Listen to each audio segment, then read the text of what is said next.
Hey, good morning, everybody. Welcome back. It's Tiff with Voices for Independence Fitness and Activities here with you on this Wednesday morning, February 24th. I hope everyone is enjoying their morning and their week so far.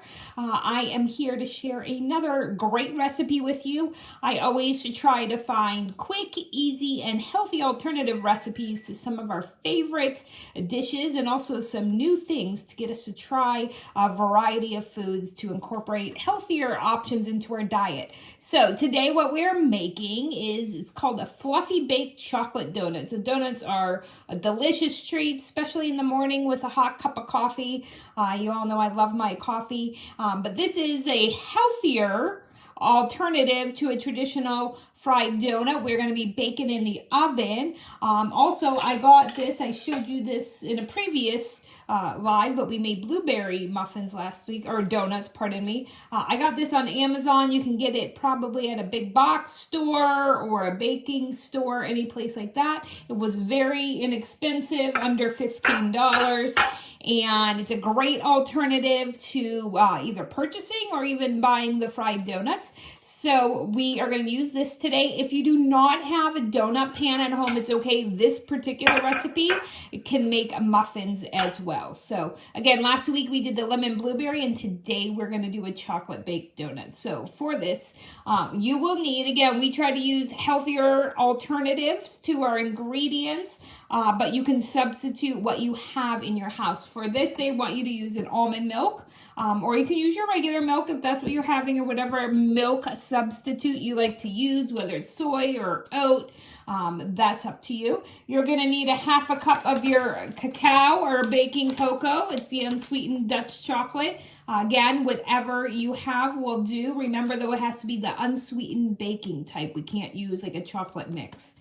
You'll need 2 teaspoons of baking soda, or pardon me, baking powder.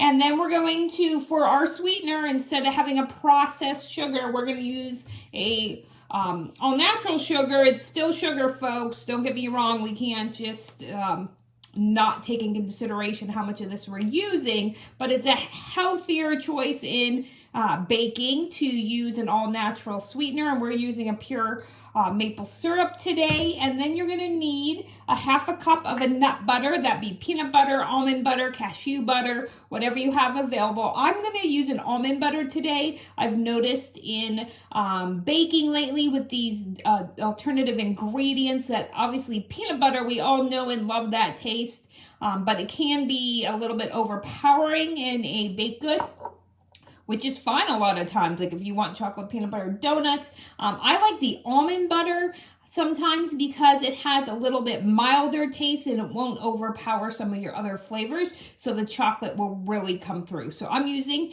a almond butter today. You can use your regular peanut butter. We're just trying to have healthier options. So if you're using a peanut butter, try and do the all-natural peanut butter that doesn't have any sugar added. The almond butter, like I said, cashew butter, you can make your own. There's also sun butter, which is sunflower seeds. If you have a nut allergy, but you can have seeds, that's a great alternative for you as well. And then you'll just need a little bit of vanilla. This recipe also includes a raspberry glaze, which I'm going to forego today. I might search and find another simplistic glaze. I'm trying not to add any sugars to my added sugars besides the maple to my donut. Now, the reason being is I'm just trying to watch my sugar intake because they're really just empty calories, and no matter what type of sugar you're putting in your body, it's not always processed the same, and it's especially when we get into our glazes, there's not a really great alternative, so I might just keep mine as my little cake donuts and dip them in my coffee.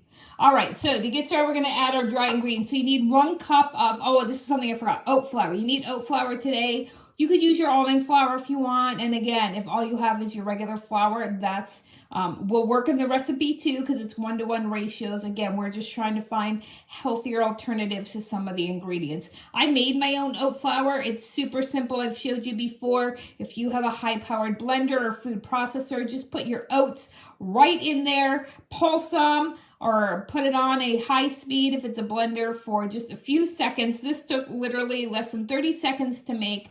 I made a whole container of it, and I had my machine rinsed out and put put back in less than 5 minutes. So again, making your own ingredients is not always that difficult. Yes, sometimes it is, but with your oat flours, nut butters, things like that, it's really not that time consuming. But we're going to do our wet ingredients first because I only like using one bowl because I do not like doing dishes. If you're a traditional baker and want to do your dry and wet ingredients separately, feel free. You can do that. I just make sure when you're adding them all in one bowl at one time that you make sure that you're incorporating all the dry ingredients really well. But to start, we're going to get 3/4 cup of our almond milk in our bowl, and we'll add, we only have our 2, maybe 3 wet ingredients. We'll call the almond butter a wet ingredient. So we're going to add those to our bowl first. So it's 3/4 cup of almond milk, and then we're going to add 1/2 cup of the pure maple syrup. You can use honey as well. I just like the maple flavor a little bit better than the honey flavor, but again, I'm not against the honey. We're going to get that right in our bowl, and then we're going to add 1/2 cup of our nut or seed butter as well. So you'll want to take your nut or seed butter. Again, make sure you stir it a little bit if you have the type that needs stirred. The all natural ones, the oils have a tendency to float to the top. So a tip is, once you have your cap on really tight, make sure you turn it tight. Store your nut butter upside down. That way the bottom will then be the top and all your oil will settle there. And then you flip it over and it'll be much easier to scoop without having to deal with the mess of the stirring sometimes. Again, but the little bit of stirring is worth the benefits of not having all that added sugar and preservatives. So we're adding 1/2 cup of our nut or seed butter to our chocolate donut batter. We're going to put that right in the bowl as well, and we'll mix up our wet ingredients a little bit, and then we'll get our dry ingredients started. In the meantime, you definitely want to preheat your oven. Anytime we're baking, cooking, it can be a little more flexible, but you really need to allow your oven, when they say preheat your oven for cooking or baking, it's really important to let it get to that temperature before you put your dish in. Again, like I said, especially in baking, because it affects the outcome of your baked good. Now, when you're warming something up, that's a little bit different. But I would definitely take the time to let that preheat. It's worth the wait. All right, so there's our wet ingredients, and now we're gonna add our dry ingredients, which is, and I'm gonna probably stir this with something other than a whisk, because I don't want all the batter to get caught in it. 1 cup of our 1 cup of our oat flour. You can use almond flour. But we're gonna add 1 cup of our oat flour, and then we're gonna add 1/2 cup of our cacao or your baking cocoa, whichever type you have. We're going to add 1/2 cup of that in, and then we're going to add 2 teaspoons of baking powder and a little bit of vanilla. And that's all, folks. That's all there is to these baked donut batter. These are going to be delicious. These are going to go in a 350-degree oven for, I believe, 15 to 20 minutes. Let me double check the timing for you. Yes, actually they're going to bake 20 to 25. And then you need to let them cool for about 10 to 15 before we try to take them out of the pan. Remember, donuts are like more similar to a cake. So you really want it to cool a little bit before you try to take it out of the pan so it doesn't fall apart on you. So take your time and mix in your ingredients. If your almond milk was a little bit cold, your cacao or your baking cocoa could be take a little bit longer to mix in, but take your time with that and make sure you incorporate all the recipe or all the ingredients really well from the recipe. Make sure you have all the ingredients. And then we're going to add a little bit of vanilla in a moment here.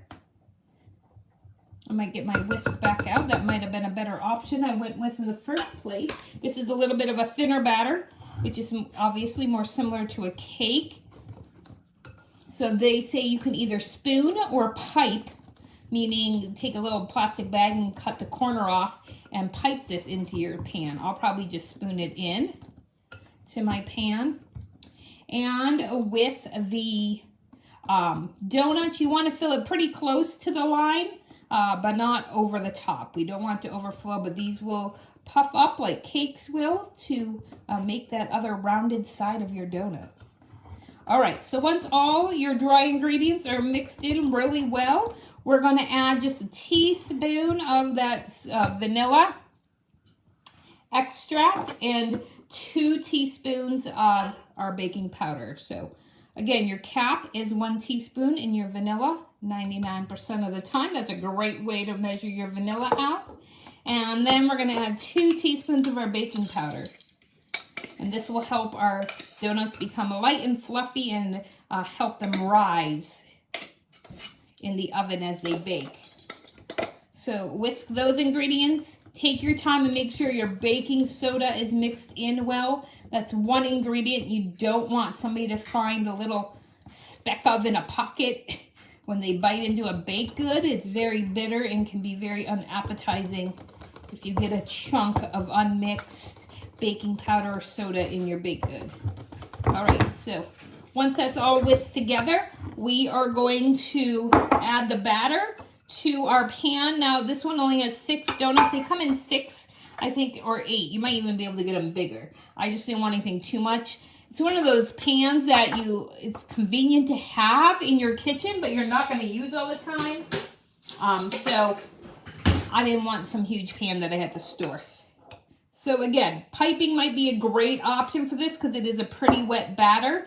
But if you don't want to get your bag out or don't have a Ziploc bag or a piping bag to do, take your time and use a spoon and spoon it in to the mold of the donut shape in the pan, trying not to get any in the middle. You want to keep that area clear so you have that hole in the middle of your donut. And again, that's all there is to it. Make sure that your oven's preheated and you let these set up properly. They'll bake for 20 to 25 minutes. Take them out, let them cool for 10 to 15 before you attempt to take them out of your pan because you do not want them to break. So that's all, folks. I will definitely share the recipe in the comments below. I hope you enjoy this Wednesday, and I will be back tomorrow with a delicious recipe for you, one for dinner and a treat as well. So you guys have a great day. I'll see you soon.